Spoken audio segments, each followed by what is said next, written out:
Olá pessoal, meu nome é Rafael Silva, eu sou doutor em Estudos Literários pela Faculdade de Letras da UFMG e dou continuidade aqui à nossa série de 3 exposições dedicadas a uma introdução à história dos estudos clássicos.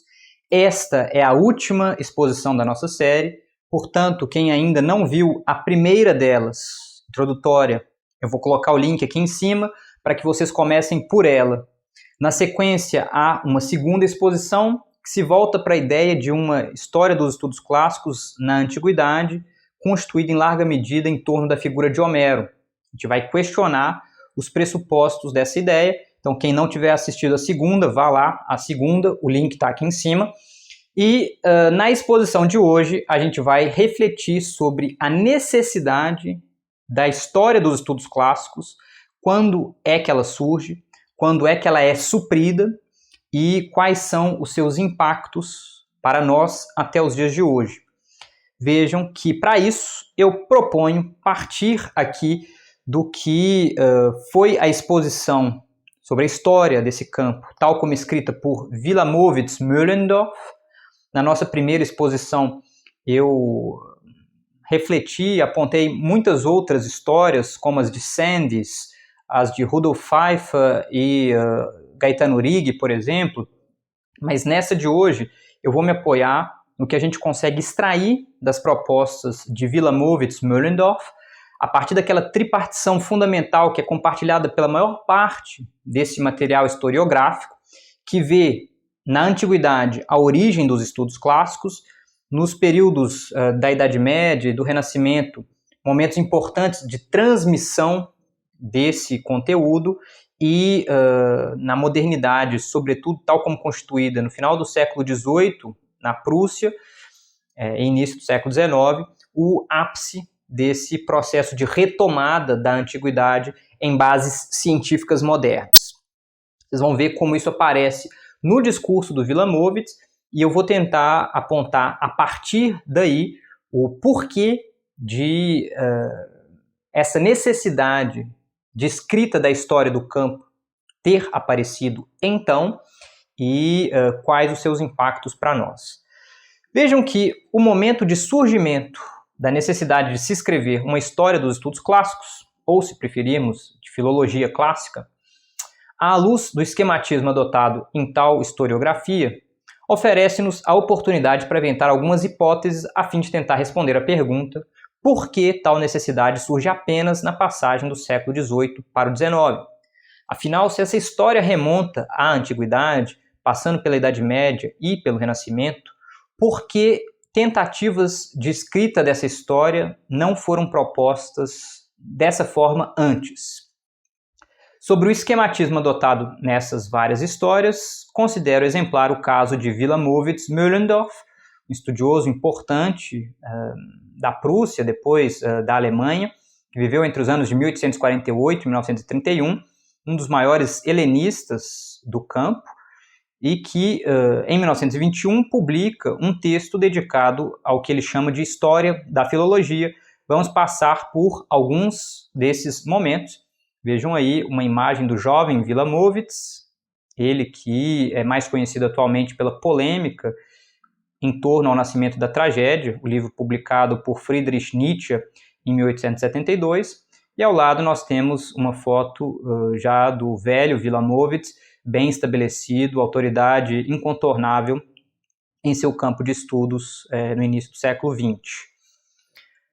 Na história contada por Wilamowitz, o Renascimento italiano, a partir do que é chamado às vezes de humanismo,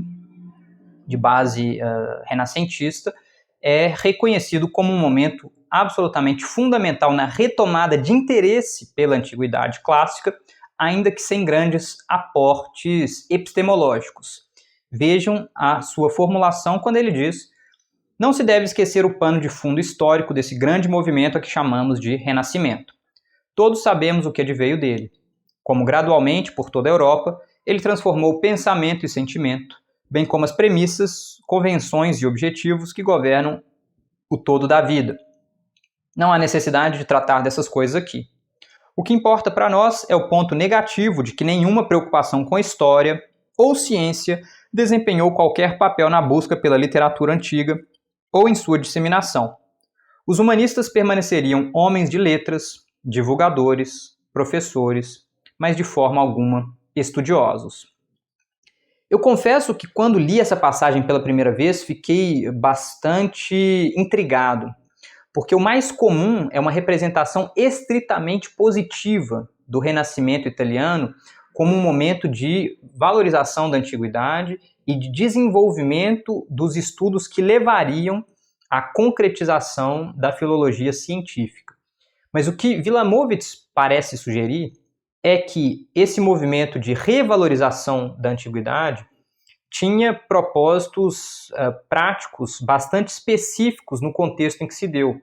Esses estudiosos retomaram a forma de escrita de Cícero, conhecimentos de escrita da história de Políbio, de Tácito, de outros autores gregos, Heródoto, Tucídides,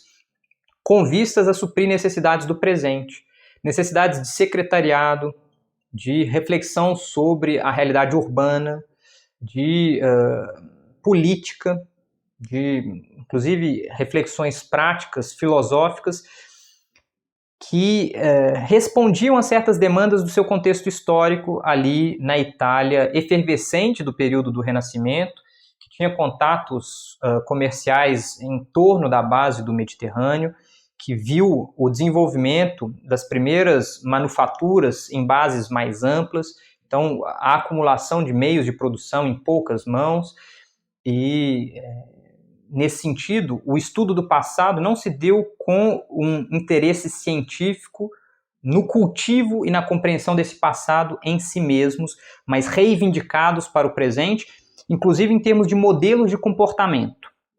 Então, isso o Wilamowitz reconhece, a importância que essa revalorização teve para trazer esses textos, ainda que numa chave de engajamento profundo com o presente, que nós logo mais veremos, o Wilamowitz busca explicitamente evitar. Mas aí vejam que o processo, sim, então, não teve fim nesse momento, se foi, de certa forma, até fomentado, tem um desenvolvimento na sequência no chamado classicismo francês. Diz o Wilamowitz: qualquer um que reflita sobre esses desenvolvimentos históricos saudará a França como a sede da ciência nesses séculos, pois o Renascimento francês alçou o humanismo, depois de ele ter atravessado da Itália, ao estatuto de ciência. Ainda assim, não podemos deixar de notar que tal estudo teria morrido sob o próprio florescimento do classicismo francês, como quase acontecera antes, no ápice do período gótico, se outras nações não tivessem apanhado a tocha e reanimado seu fraco lume. É interessante essa metáfora da tocha, da transmissão da tocha do conhecimento, porque ela revela a compreensão de ciência com que Wilamowitz trabalha, que é a de um desenvolvimento progressivo em que aportes tornados possíveis em certos contextos históricos vão se acumulando no desenvolvimento de uma ciência madura que floresce no seu ápice. E ele reconhece no Renascimento francês, a partir do trabalho de, por exemplo, um Guillaume Budet, dos responsáveis pela escrita de Thesaurus Linguae Latina e Thesaurus Língua Graica, que são os primeiros léxicos escritos no Ocidente europeu, então, que contém em germe a ideia de dicionário, trabalhando ali com o desenvolvimento histórico das palavras, a compreensão de que uma determinada palavra tem um sentido num contexto específico, mas que esse sentido é alterado com o tempo e que é preciso acompanhar esses desenvolvimentos históricos da língua para estudá-la efetivamente. E aí, depois a gente vai ter os aportes de Casaubon, por exemplo, refletindo sobre cronologia, outros nomes importantes desse contexto, Scalígero, por exemplo, também pensando em questões de poética à luz de aportes dos dados historiográficos que começam a ser cunhados, uma tentativa de cronologia dos acontecimentos da antiguidade, o desenvolvimento do que ele chama de um conhecimento científico da antiguidade.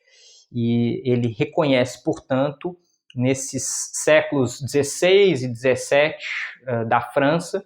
um momento fundamental para o desenvolvimento do campo, ainda que veja, nesse mesmo contexto, o risco representado pelo classicismo francês, que, sobretudo a partir da querelle des anciens et des modernes, vai contrapor duas tendências de estudo da antiguidade, os anciens pensando que os antigos são modelos de comportamento para o presente, em termos de uma prática poética, de uma prática científica, filosófica, e mesmo de uma prática simplesmente ético-moral, e os modernos, que vão reconhecer uma diferença radical entre o que vigia para os antigos, em termos poéticos, artísticos, mas também científico-filosóficos, de comportamento, dizendo que os modernos foram capazes de superar os antigos e por isso precisam fundamentar as bases da própria educação, das próprias práticas artísticas, culturais, científicas, filosóficas, etc. Na forma como Wilamowitz enxerga o desenvolvimento dessa querela dos antigos e modernos, haveria ali o risco de que a filologia, enquanto campo, fosse arruinada, porque atrelada, pelo menos a princípio, em termos ideológicos, aos anciens, que, embora tenham vencido o debate pedagógico e tenham, portanto, mantido romanos e gregos como referenciais culturais, poéticos, pedagógicos importantes, perderam nas outras frentes, principalmente devido aos aportes da ciência moderna, que começa a mostrar os seus enormes ganhos, e também, em termos filosóficos, com a disseminação do pensamento, sobretudo de Descartes. Então, o cartesianismo se dissemina pela Europa, a princípio pela França, mas depois pela Europa, e é um pensamento que funda, por assim dizer, a razão moderna, em larga medida, em ruptura com uma tradição filosófica antiga. Então, Wilamowitz reconhece aí o risco possível para o campo. E aí vejam como, na sua história, ele coloca o que é a salvação do campo nesse contexto. O romantismo alemão, se a gente quiser, o Neue Humanismus, então o neo-humanismo de base germânica. Apesar do ímpeto dado aos estudos gregos na Inglaterra e na Holanda, eles jamais teriam tido sucesso em se tornar um estudo científico assim, pois nada pode permanecer se não for construído na rocha do conhecimento linguístico. O fator decisivo para isso foi o despertar de um novo espírito na Alemanha, que teve um efeito igualmente poderoso na poesia e na filosofia. Os homens desse segundo renascimento descobriram o imortal gênio grego, ao qual eles próprios se sentiam relacionados, e ansiosamente sorveram de sua vida o elevado chamado de liberdade e beleza. Isso conduziu inevitavelmente ao envolvimento com poesia grega e escultura, que pouco a pouco se converteu em estudo científico e finalmente atingiu o método histórico. Foi apenas com a ajuda desse último que a gramática dos antigos foi enfim deixada para trás e a via foi aberta para um real entendimento do passado, não apenas da antiguidade. Esse é um trecho riquíssimo da proposta de Wilamowitz-Mühlendorf para a história de seu campo,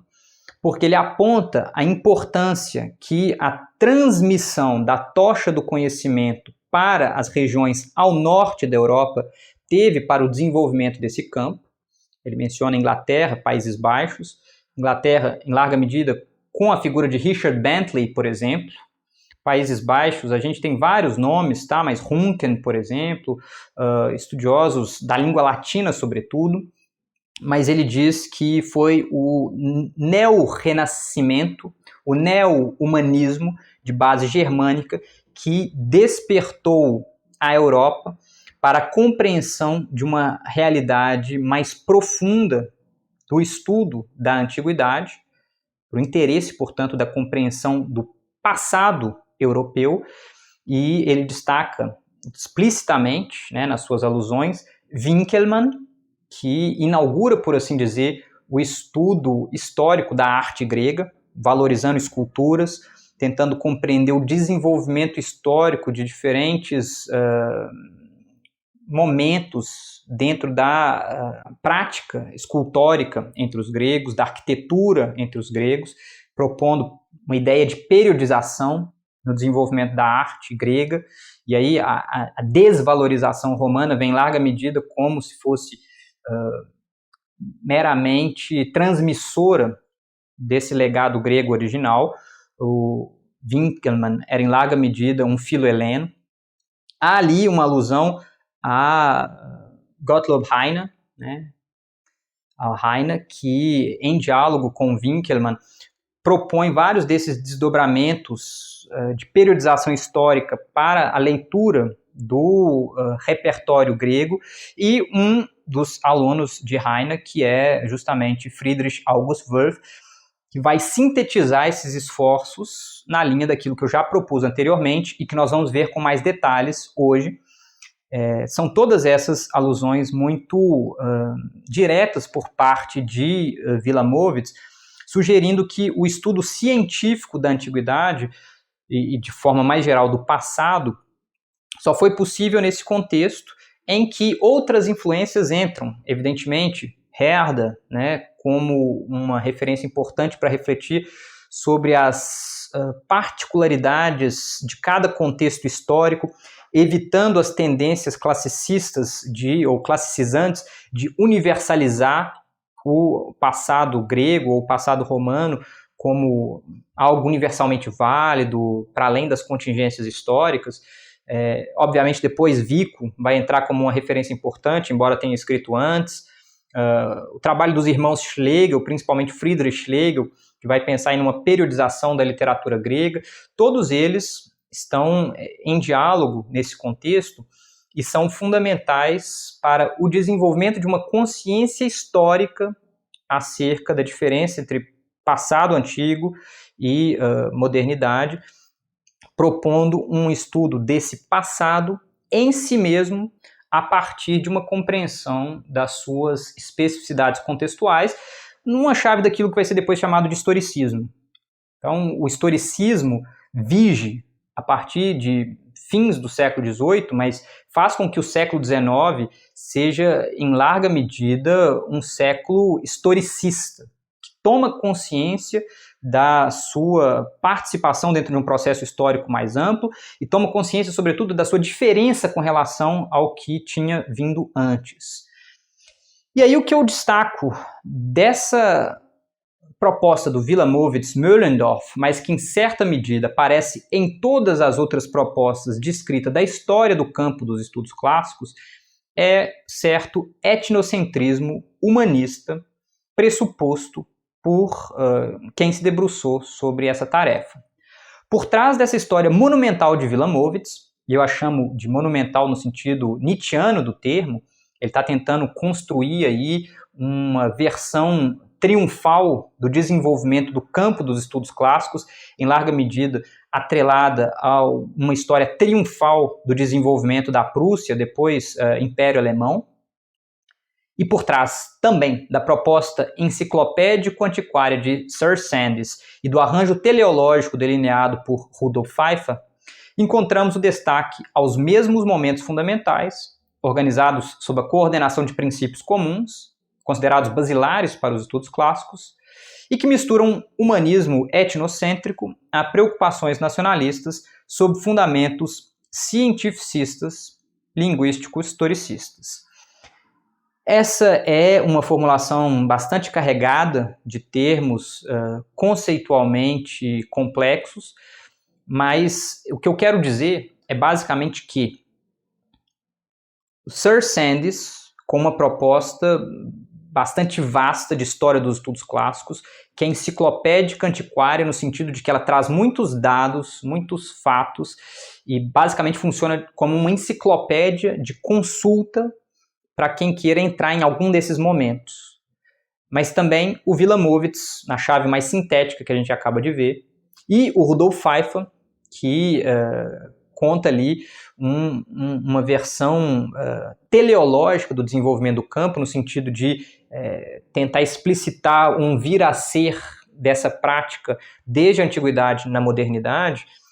trabalham com pressupostos compartilhados que, para além da coincidência de valorização do Renascimento, da origem na Antiguidade, valorização do Renascimento e o reconhecimento da importância, sobretudo, dos alemães na passagem do século XVIII para o XIX, compartilham ainda uma série de valorizações do que significa ser humano. Um ser humano que é, obviamente, constituído a partir de ideais europeus, de civilização, de respeito a certas ideias do que é o conhecimento seguro, a verdade, do que é, enfim, o respeito a instituições políticas específicas, a manutenção de uma certa ordem social, que se pretende universalmente válidos, mas que trazem ainda uma série de preocupações nacionalistas com o lugar do que significa ser germânico, ou ser alemão, dentro dessa ordem humanista geral, do que significa ser francês, do que significa ser inglês. E a meu ver, essa união entre um humanismo etnocêntrico, se a gente quiser ser mais específico, eurocêntrico, com preocupações nacionalistas que informam, que dão forma à escrita da história dos estudos clássicos desde o final do século XIX até meados do século XX. E eu vou tentar propor o porquê de essa junção ter acontecido nesse contexto e em que lugar ela se materializa de forma a exercer a influência enorme que exerce até meados do século XX, com consequências até os dias de hoje. Vejam que a ascensão do nacionalismo europeu, ali entre o final do século XVIII e o início do XIX, tem um impacto profundo para o que vai ser o lugar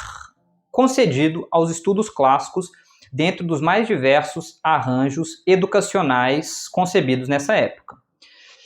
E mesmo num estudioso relativamente indisposto com Friedrich August Wolff, como é o caso de Wilamowitz, ele não exalta Wolff como um herói acima de qualquer suspeita, a sua formulação é bastante cautelosa, fica patente a relação entre a proposta wolffiana de um estudo da antiguidade em bases histórico-linguísticas e nacionalistas, com o privilégio dos gregos antigos, em detrimento de romanos, mas sobretudo de outros povos antigos do Oriente, como egípcios, fenícios e persas, e a importância que esse campo adquire no arranjo educacional da Alemanha moderna, isto é, do Estado prussiano que germinará o Império Alemão.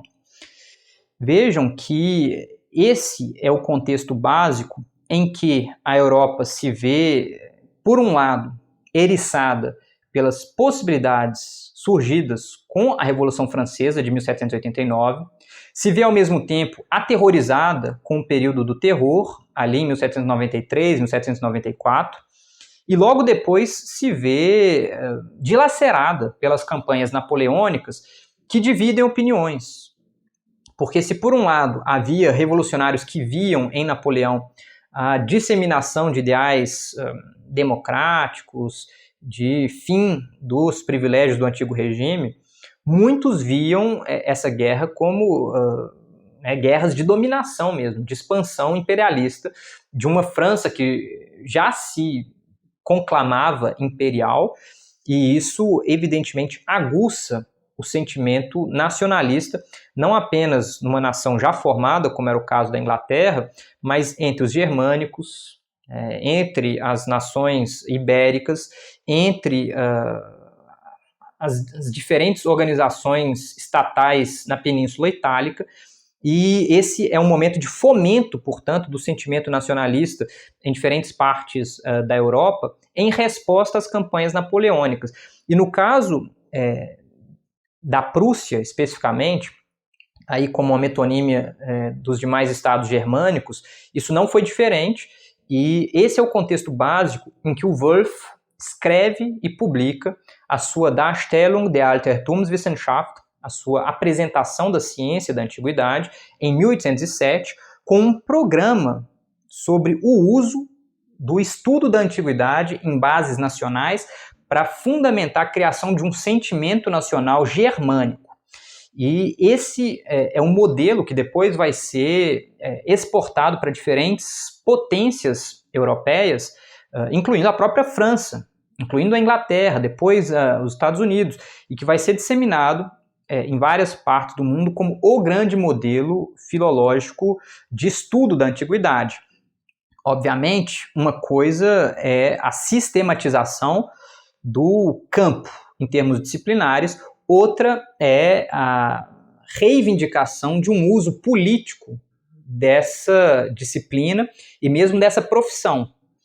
São duas coisas diferentes, mas que vêm, obviamente, ligadas no caso da proposta do Wurth e no que vai chegar para diferentes países e seus sistemas educacionais nas décadas seguintes.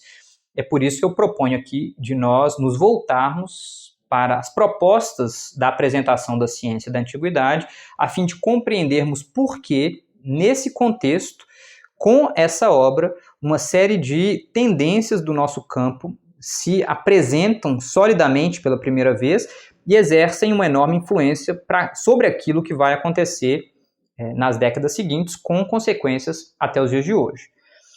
Vejam que, nesse texto, Darstellung der Altertumswissenschaft, que abre o número inaugural da revista acadêmica Museum der Altertumswissenschaft, Wurth propõe um estudo histórico da antiguidade clássica, capaz de abarcar uma compreensão tanto dos textos, por meio da gramática, da crítica e da hermenêutica, quanto da cultura material, por meio da arqueologia, da numismática, da epigrafia, etc. Então vejam que, ao optar pela ideia de Altertumswissenschaft, ciência da antiguidade, Wurth abdica da noção de clássico, de certa atemporalidade que se encontrava reivindicada por aqueles que estudaram a antiguidade numa chave beletrista, numa chave própria às visões aristocráticas do antigo regime, que se viam como mantenedoras de uma continuidade desse legado clássico nos dias de hoje. Ele reivindica uma diferença entre passado e presente, dizendo o nosso estudo é científico da antiguidade. E aí ele propõe que esse estudo científico se dê em bases textuais, a sua preocupação principal é com os textos, isso é o centro mesmo da tentativa de reconstituição desse passado antigo, mas apoiado ao mesmo tempo nas fontes materiais. O estudo dessas fontes textuais se dá por meio da gramática, estudo da língua, da crítica, então a compreensão, a interpretação dos textos, o trabalho de fixação, e a hermenêutica, que aí é o trabalho de compreensão desses textos à luz dos seus contextos históricos. É um trabalho de interpretação mais profunda, para além da crítica propriamente dita. E esse trabalho vem complementado pelo estudo das fontes materiais, que incluem aí a arte antiga, a epigrafia, a numismática, que é o estudo das moedas, o estudo da arquitetura e por aí vai, outros campos da realidade material do passado, mas as duas combinadas com vistas à reconstituição do passado da antiguidade. Que esse estudo histórico, contudo, não seja um fim em si mesmo, mas deva manter sua dimensão paradigmática para a educação da juventude no presente, é algo que fica muito evidente quando Wurth elege os gregos antigos como modelo de sociedade que conseguiu atingir elevados graus de cultura espiritual, o que ele chama de Geisteskultur, por oposição aos orientais, incluindo persas, hebreus e egípcios, que teriam desenvolvido apenas civilizações capazes de suprir as mais básicas necessidades materiais por meio de urbana civilidade ou civilização. Vejam aí as referências a páginas 15 e 16 do texto de Wurth, originalmente publicado em 1807. Quem tiver interesse nesse texto, eu o publiquei no apêndice da minha tese. Eu ainda pretendo publicar um livro com esses textos fundadores da filologia, tal como entendida, enquanto ciência da antiguidade na Alemanha do século XIX. Mas, por hora, quem tiver interesse, basta ir ao apêndice da minha tese. Lá vocês têm uma primeira versão de tradução desse texto, e essa passagem é absolutamente brutal pela violência com que Wurth diz: uns povos da antiguidade conseguiram alcançar um nível elevado de cultura espiritual, esses são os gregos e, em menor medida, os romanos, e outros povos não. Outros povos atingiram simplesmente um nível de cultura e civilização que atende às necessidades mais básicas do ser humano, egípcios, fenícios, hebreus, etc., que, portanto, não devem ser considerados antepassados da Europa moderna. Esses são antepassados dos atuais africanos e dos atuais asiáticos. Os nossos antepassados europeus são gregos e romanos. Obviamente, o que está por trás desse discurso é um etnocentrismo com vistas a uma política colonial imperialista. É a ideia de que potências europeias modernas são superiores a povos explicitamente aqui africanos e asiáticos. Americanos não aparecem mais mencionados, mas africanos e asiáticos, e que isso teria, por assim dizer, uma base histórica no passado, uma vez que gregos e romanos teriam sido culturalmente superiores a egípcios, fenícios e outros povos considerados orientais menos desenvolvidos. É um argumento brutal, selvagem, mas com uma produtividade que vale até os dias de hoje, se a gente pensa no porquê, dentro de um campo como estudos clássicos, os nossos estudos se concentram sobre o legado poético, filosófico, artístico de gregos e romanos, em detrimento daquele que poderia ser abarcado, incluindo toda a produção hoje, né, de sumérios, assírios, babilônicos, de hititas,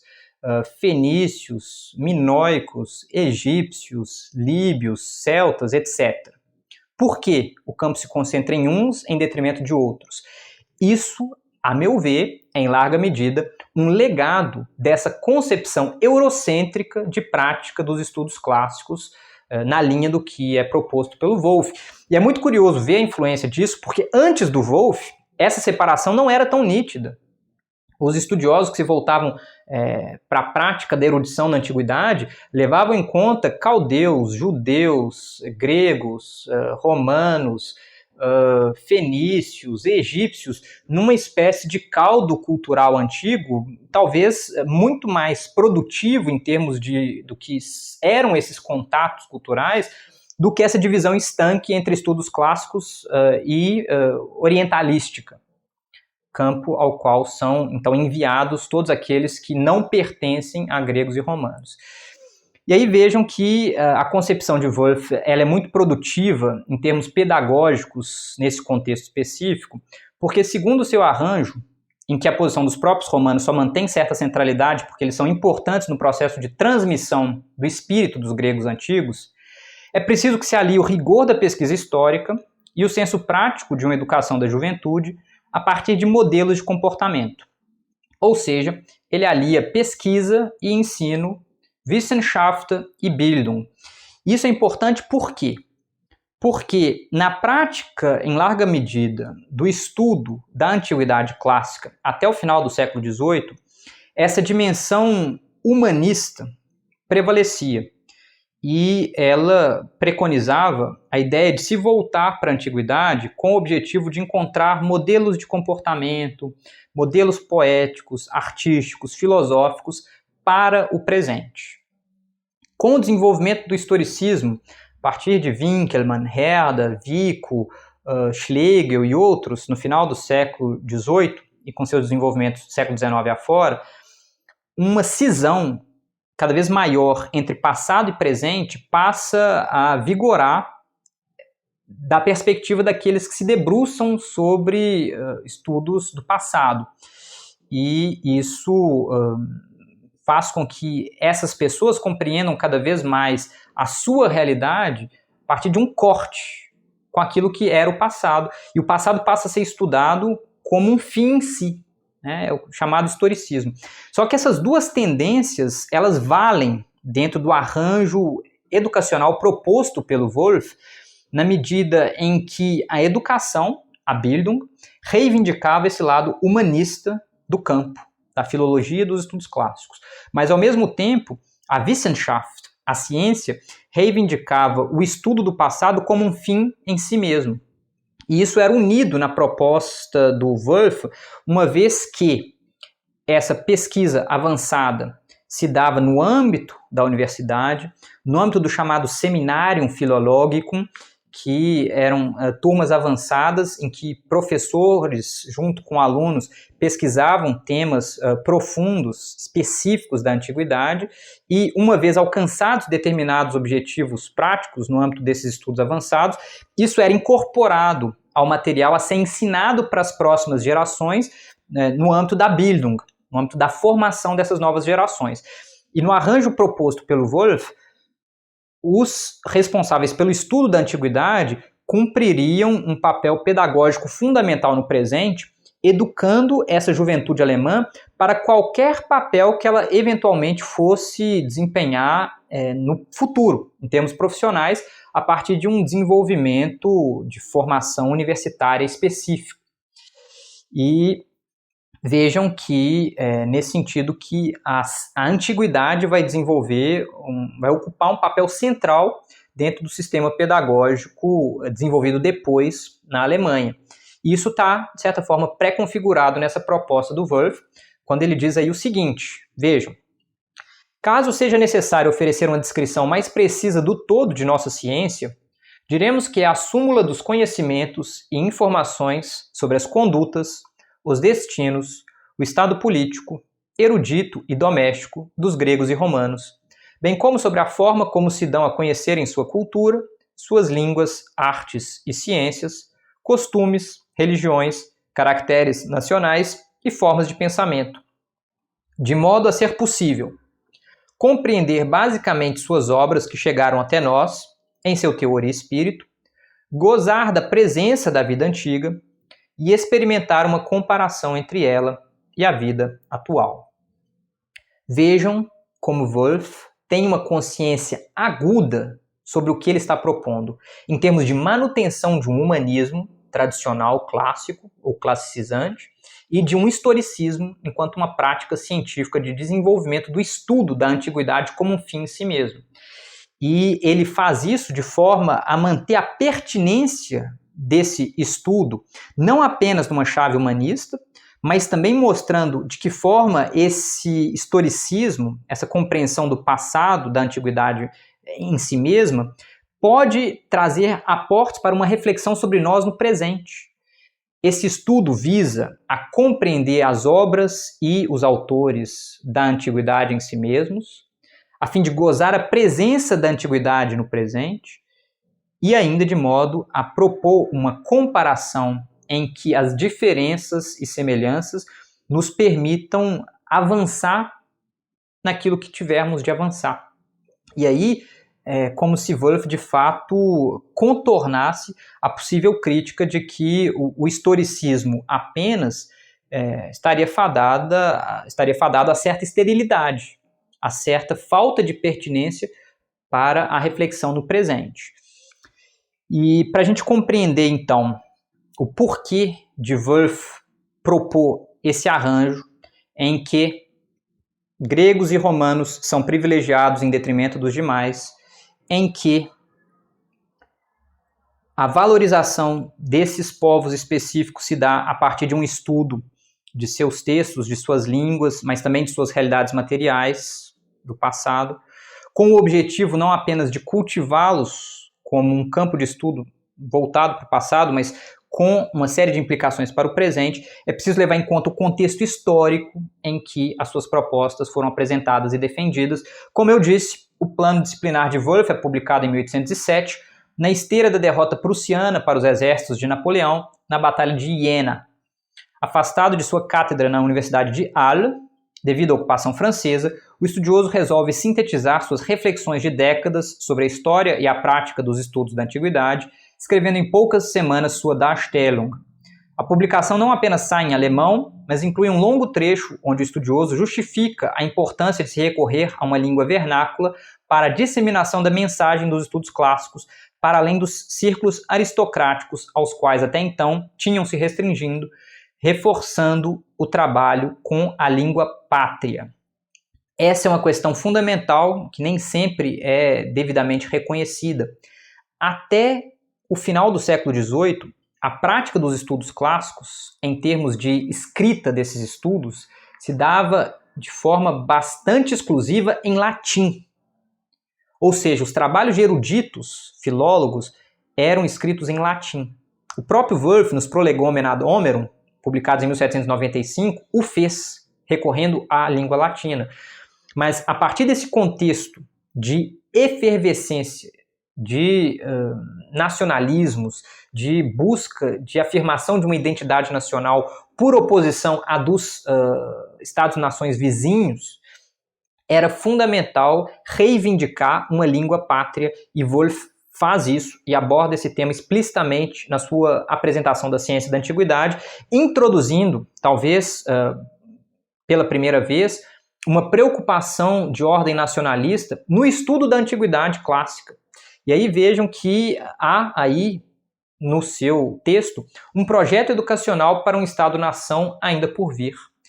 Wolff coloca-se em sintonia com o espírito de seu próprio tempo, mas é curioso que sua crítica ao uso do latim em publicações eruditas parta de um professor universitário que tinha ficado célebre alguns anos antes com seus Prolegomena ad Homerum, de 1795, escrito num latim julgado delicioso e muito refinado por seus contemporâneos.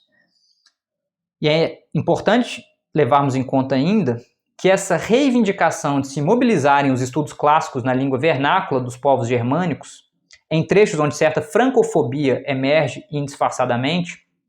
sugere o projeto de um Estado-nação alemão nutrido por muitos intelectuais do período, em conformidade com os interesses de uma ascendente classe burguesa e a necessidade da criação de um aparato burocrático estatal. É fundamental entendermos, portanto, que Wolff se encontra numa encruzilhada de vários caminhos do passado,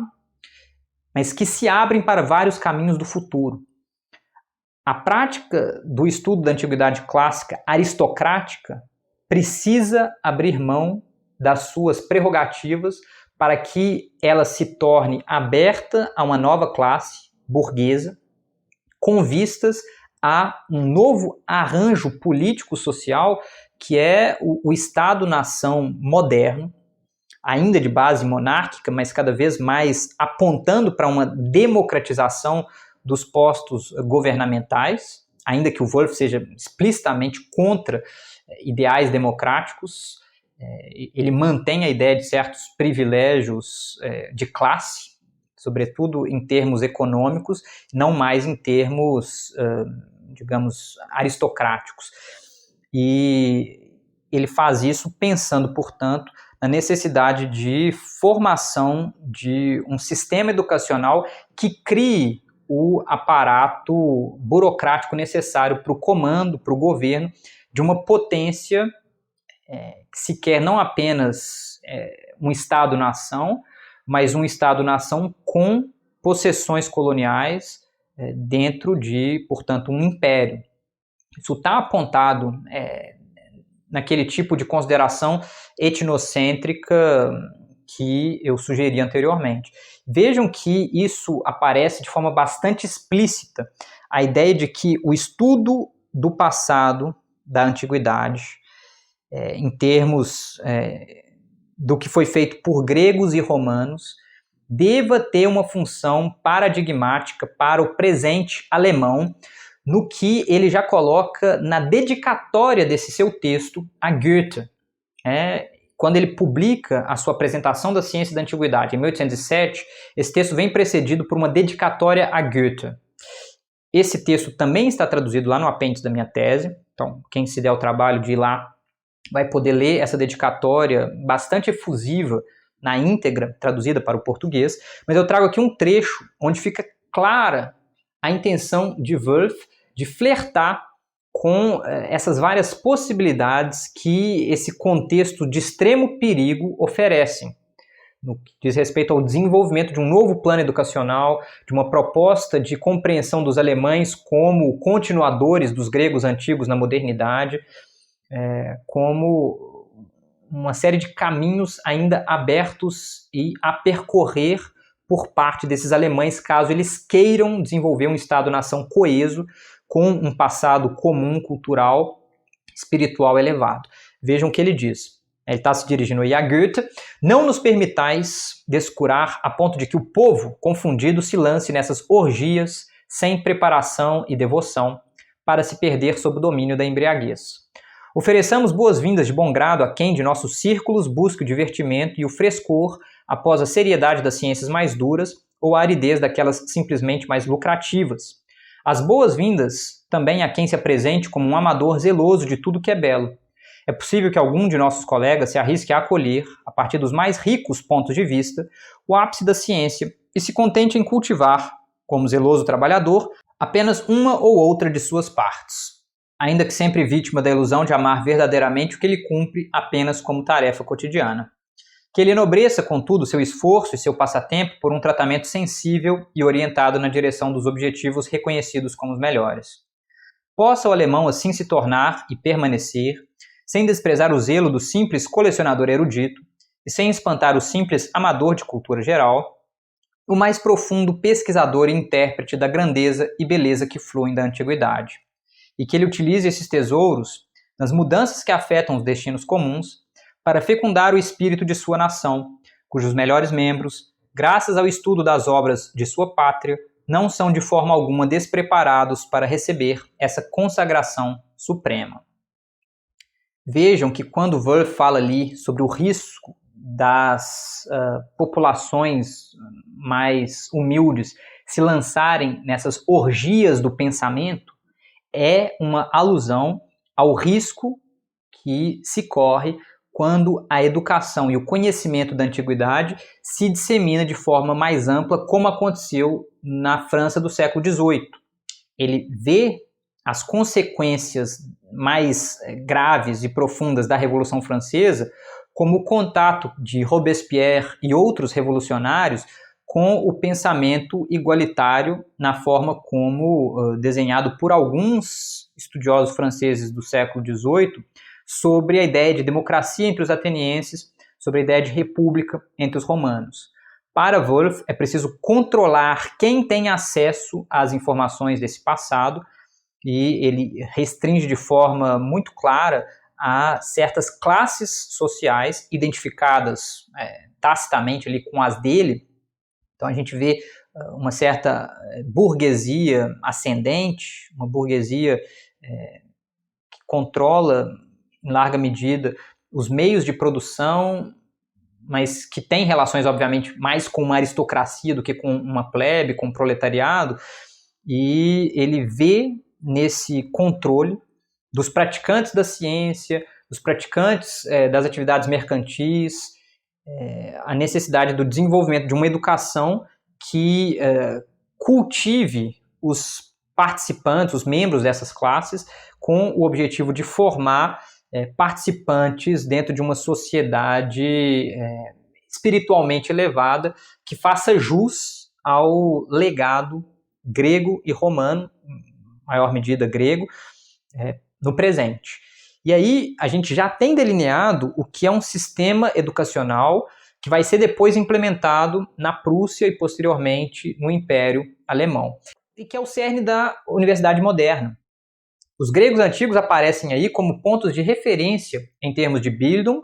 e de objetos, em termos de Wissenschaft, para burgueses alemães interessados em servir a pátria, enquanto enobrecem seus próprios espíritos. Os planos de Woelf encontram terreno fértil no plano educacional delineado e estabelecido por Wilhelm von Humboldt. Eu não vou ter tempo de entrar em detalhes aqui, mas partindo de uma comissão do governo prussiano, desejoso de se atualizar em termos tecnológicos e científicos para fazer jus às demandas de enfrentamento às demais potências europeias, Humboldt retoma uma ampla discussão sobre o modelo ideal a ser adotado numa universidade moderna. Com contribuições de figuras tão ilustres como Kant, Fichte e Schelling, esse debate culmina na fundação da Universidade de Berlim em 1810, segundo um modelo de produção do conhecimento capaz de aliar Wissenschaft e Bildung, segundo o modelo do Seminarium Philologicum, em prol da futura nação alemã, precisamente na linha do que era advogado por Woelf em 1807. A gente sabe que Woelf e Humboldt contribuíram juntos desde o início da década de 1790, eles foram próximos, tem troca de cartas. O próprio Wolff, na sua publicação de 1807, cita longamente o Humboldt em notas de rodapé, sem mencionar o nome dele, mas fazendo alusão a um aristocrata muito cultivado, que, diferentemente daqueles membros de sua classe, se dá o trabalho de se cultivar, de refletir longamente sobre questões de educação, de conhecimento, e mostra um intercâmbio de ideias entre Humboldt e Wolff, indicando que, na concepção de Humboldt para a Universidade Moderna de Berlim, fundada em 1810, está em jogo uma concepção do papel da antiguidade como propedêutica para o desenvolvimento do pensamento moderno. Isso é fundamental porque a Prússia, depois de ser derrotada por Napoleão nas guerras napoleônicas, vê a necessidade de se modernizar em termos técnicos, científicos, e de repensar, portanto, as suas práticas pedagógicas praticadas até então. E isso leva ao debate sobre o modelo de universidade a ser instituído nesse contexto, vence a proposta do Humboldt, que incorpora vários dos aportes propostos por Wolff sobre o lugar da antiguidade dentro da formação do alemão moderno. Eu trago aqui rapidamente uma imagem que mostra Schiller, Humboldt, o Wilhelm, e seu irmão Alexander, mais famoso como naturalista, viajante, e Goethe, reunidos discutindo questões institucionais, de poesia, eles que fizeram parte ali dessa intelectualidade da primeira metade do século XIX. E aqui, diante desse contexto de fundação dos estudos clássicos na modernidade, a partir do trabalho de Wolff, a gente pode se perguntar como é que as perguntas por quê, para quê, foram respondidas nesse contexto. Por quê? Os estudiosos germânicos desse período propuseram uma utilidade para o estudo da antiguidade clássica no presente. A gente, obviamente, pode e deve questionar essa utilidade, numa chave que foi colonial, que foi imperialista, etnocêntrica, nacionalista, que então estabelece uma série de tensões com outros estados-nação, que pensa aí num projeto de domínio imperialista de outras regiões do globo, mas ainda assim que teve pertinência para seu contexto, que mostrou uma certa utilidade da formação no estudo do passado antigo, grego, romano, no estudo dessas línguas, no cultivo desses textos, no estudo dessa história, da realidade material desse passado, de forma muito pertinente para o presente. O que acontece é que, pouco a pouco, a tendência humanista começa a se colocar cada vez mais em choque com a tendência historicista. Ou, se a gente quiser, os avanços do historicismo começam a minar os pressupostos humanistas na prática dessa disciplina. Por quê? À medida em que a especialização se torna cada vez maior e cada vez mais valorizada na prática da ciência da antiguidade, a gente tem o desenvolvimento de dicionários, de verbetes, de artigos, de livros, de publicações, de edições críticas, cada vez mais especializadas e menos atentas ao que diz respeito a, digamos, potência desse material para formar pessoas no presente. E essa tendência de especialização mina, pouco a pouco, as pretensões pedagógicas dos estudos clássicos, a ponto de turmas de jovens muito novos, às vezes se dedicarem, por conta do interesse de seus professores, a temas super específicos, sem terem se formado previamente. E essas tensões entre humanismo e historicismo me parecem fundamental o debate entre Friedrich Nietzsche e Wilamowitz. O Wilamowitz como representante da necessidade de um historicismo especializado, um estudo do passado fechado em si mesmo, e o Nietzsche, pelo menos nessa época, em que a querela entre os dois acontece, reivindicando um retorno a esse passado a partir de questões que o tornem significativo para o presente. Vejam que O Nascimento da Tragédia, em larga medida, é um texto que se volta para o desenvolvimento do gênero trágico a partir de uma concepção schopenhaueriana de filosofia, então de compreensão da realidade dos fenômenos, mas que tem em vista a compreensão do desenvolvimento da ópera wagneriana no presente, como uma espécie de equivalente moderno do que significou a tragédia grega no passado. O Wilamowitz vai ser radical na crítica a isso. Quem tiver interesse, eu vou colocar aqui em cima um link para uma exposição em que, na sua segunda metade, eu me dedico especificamente a esse debate entre os dois. Vocês vão ver lá que as formulações frequentemente se dão nessa chave. O que é útil para o presente e o que não é útil para o presente.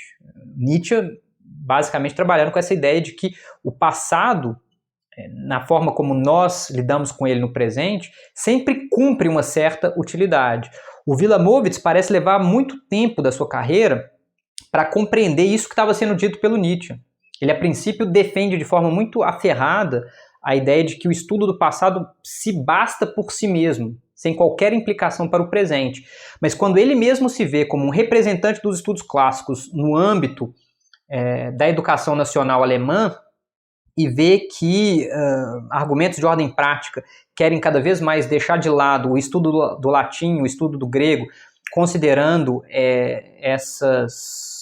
esses estudos inúteis para o presente e mesmo perniciosos para o desenvolvimento de carreiras científicas, de carreiras práticas, ele começa a entender o que o Nietzsche já tinha visto lá atrás. E aí ele flerta com um certo humanismo. Ele flerta com a ideia de que esse passado possa sim desempenhar uma série de funções na formação de jovens no presente, na formação de valores culturais, e ele está atento, sobretudo ali a partir de 1900, quando as reformas do ensino alemão estão acontecendo,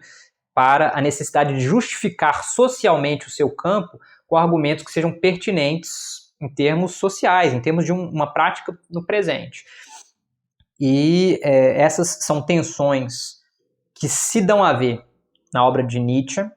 tanto que o próprio abandono da filologia, cerca de 10 anos depois de entrar como professor de filologia clássica na Basileia, pode ser entendido também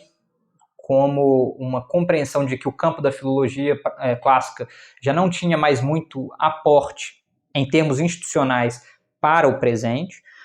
Isso aparece na obra do Wilamowitz, sobretudo do Wilamowitz mais maduro, e vai ser fundamental para a compreensão do que propõe um continuador da obra de Wilamowitz na Universidade de Berlim, Werner Jäger, que se torna responsável pela cadeira de filologia clássica nessa universidade em 1921, substituindo o Wilamowitz, que é compulsoriamente aposentado no regime de Weimar, da República de Weimar. E quando o Jäger propõe o seu projeto de paideia, é em larga medida tentando achar uma solução para o problema do lugar dos estudos clássicos no presente,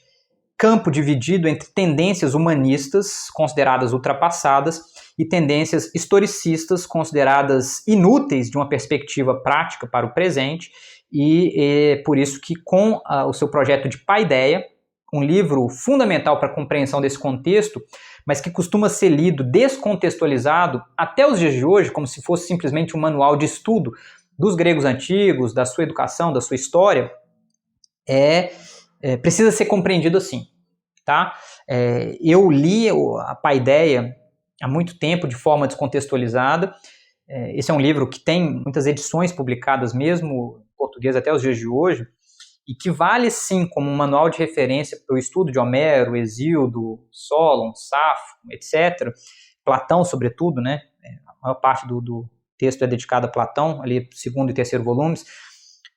que se sustenta até os dias de hoje, porque o Werner Jäger era de fato um estudioso atento das tendências historicistas do seu momento. Ele leva em conta muitos aportes do que havia de melhor na prática dos estudos clássicos de então. Mas é preciso levar em conta o seu contexto específico de produção para que a gente entenda certas passagens específicas da sua introdução, certos momentos do desenvolvimento da obra, porque o que ele tem em vista é a proposta de um modelo de educação que se pauta nesse passado grego, fundamentado em larga medida na ideia de que esses gregos foram os responsáveis pela cultura espiritual que existiu na face da Terra, em toda a história, e que é preciso reivindicar esse passado espiritual grego para que os alemães e os europeus, de forma mais geral, sejam capazes de atingir os seus desenvolvimentos mais plenos. Há, portanto, uma preocupação nacionalista nisso que propõe o Jäger. Esse livro é publicado em sua primeira edição em 1933, 1934. O próprio Jäger, com a ascensão do nazismo, precisa sair da Alemanha, que ele deixa em 1836, porque ele é casado com uma mulher considerada não ariana.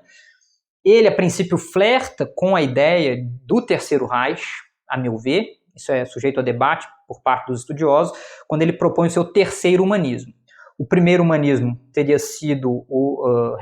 do Renascimento italiano, o segundo, o do Neuhumanismus, do Winckelmann e companhia, e o terceiro seria o dele, reivindicando, portanto, esse passado com vistas a, por meio de um estudo da sua história, estudo científico da sua história, promover transformações no presente. Ele não tem sucesso porque não é julgado suficientemente revolucionário, aí entre muitas aspas, por parte dos nacional-socialistas alemães, né, os nazistas, que não enxergam com muito entusiasmo seu programa educacional. Eles precisam de algo ainda mais carregado ideologicamente, e é por isso que a proposta do Werner Jäger não tem sucesso na Alemanha. Aqui eu apresento rapidamente imagens à esquerda de Friedrich Nietzsche, acompanhado lá à mais extrema esquerda do Roda. À direita nós temos uma imagem de Wilamowitz e de seu círculo de colegas filólogos de Berlim. E na imagem central nós temos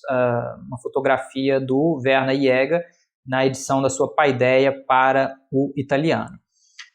E vejam que, portanto, o que acontece nesse contexto de final do século XIX, início do século XX, é um questionamento cada vez maior das pretensões pedagógicas reivindicadas pelos estudos clássicos para o presente. Isso vai ser precipitado de forma vertiginosa com a Grande Guerra e depois com a Segunda Guerra Mundial, porque os pretensos possuidores do mais avançado estudo dos gregos antigos, que são os alemães, em menor medida os ingleses e os franceses, vão se ver envolvidos num conflito sangrento, brutal e fundamentalmente selvagem, que leva as pessoas sensatas a questionar se esses seriam, de fato, os possuidores de valores humanistas universais. E se, de fato, os estudos clássicos poderiam ser o ambiente de formação de jovens dispostos a construir um futuro conjunto com base em valores compartilhados pela humanidade de modo geral. Parece que não. E aí as pretensões humanistas, pedagógicas dos estudos clássicos se veem cada vez mais questionados, porque impossíveis de terem uma validade no presente diante dessa barbaridade de fatos. E aí essas críticas vão se tornar incontornáveis a partir da Shoah, chamado Holocausto, que é o extermínio em massa dos judeus e de outros grupos sociais por parte dos nazistas, uma vez que esses nazistas eram cultores do passado helênico, eram cultores do passado clássico, assim como os fascistas italianos, e se prestaram a uma prática de engenharia da morte absolutamente brutal e que mostra, na verdade, que o pretenso humanismo da prática dos estudos clássicos é tudo menos humanitário, é tudo menos atento às especificidades do que significa ser humano. Por outro lado, na explosão das bombas nucleares em Hiroshima e Nagasaki, a gente vê também a destruição brutal, né, de cidades inteiras, basicamente civis, por parte de uma potência que também reivindicava esse passado clássico como seu passado, que são os Estados Unidos, que surgem como uma grande hegemonia política junto da União Soviética no pós-Segunda Guerra Mundial. Então, esses fatos tornam muito difícil que os classicistas de 1950 reivindiquem um papel pedagógico em chave humanista. a descrença enorme aí por parte de seus contemporâneos frente a essas reivindicações pedagógicas. E o modo de abordar a tarefa filológica de reconstituição do sentido do passado no presente passa cada vez mais a ser vista em chaves distintas a partir dos aportes oferecidos por Freud, com a psicanálise, Husserl e Heidegger, por meio da fenomenologia, Gadamer, né, de uma fenomenologia hermenêutica, pensando aí o lugar do sujeito que interpreta na história e da participação desse sujeito no próprio ato de interpretação. Derrida, que vai levar alguma dessas considerações a seus limites por meio da desconstrução, pensando no legado filosófico europeu e na construção de uma metafísica do sentido que, nas suas manifestações mais extremas, vai levar às violências testemunhadas nesses projetos modernos dos séculos XIX e XX, e Yaus, por meio da estética da recepção, que, pensando aí em termos literários, vai refletir sobre o lugar do leitor como fundamental para a constituição do sentido.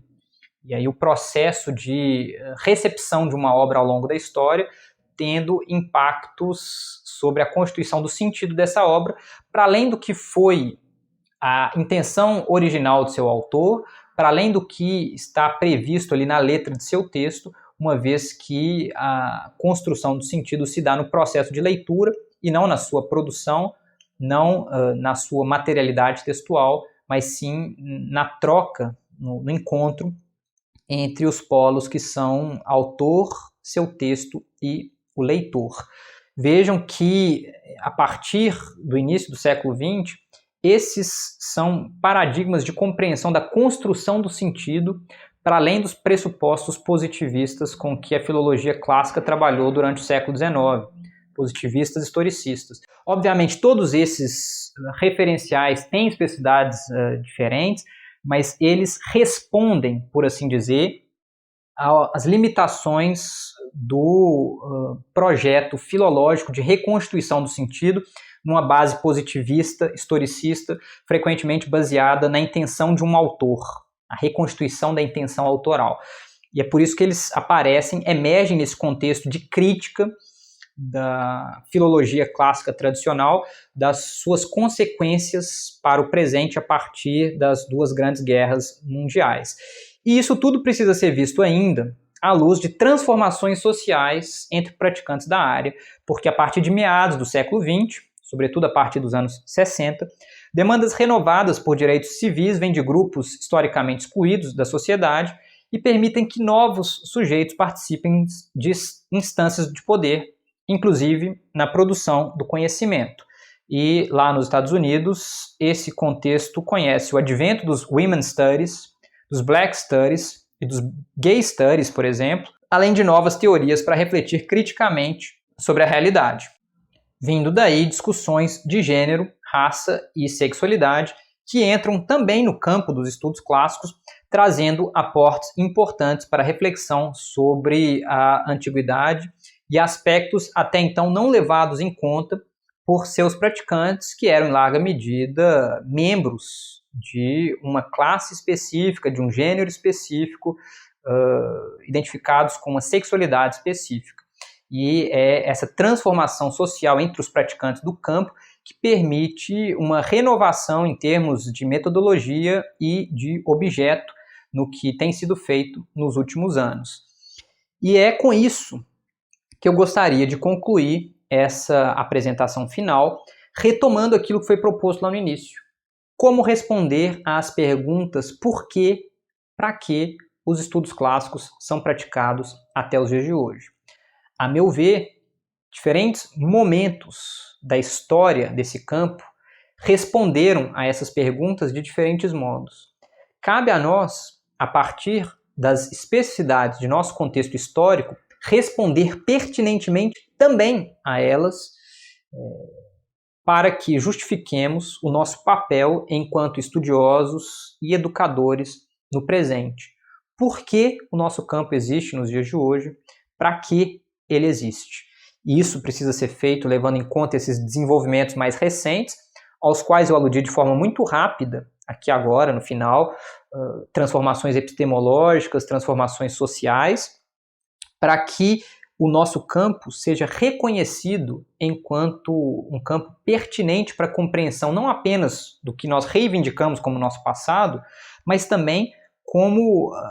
um campo que tem aportes para pensar o presente em termos de um futuro diversificado, de um futuro diferente. E é assim que a gente tem que pensar, a meu ver, no que nós fazemos hoje no Brasil contemporâneo, numa universidade, especificamente no campo da educação pública brasileira, que obviamente responde a demandas sociais, a demandas políticas, e que apenas se conscientizando sobre a sua participação dentro desse contexto pode responder de forma pertinente a essas perguntas.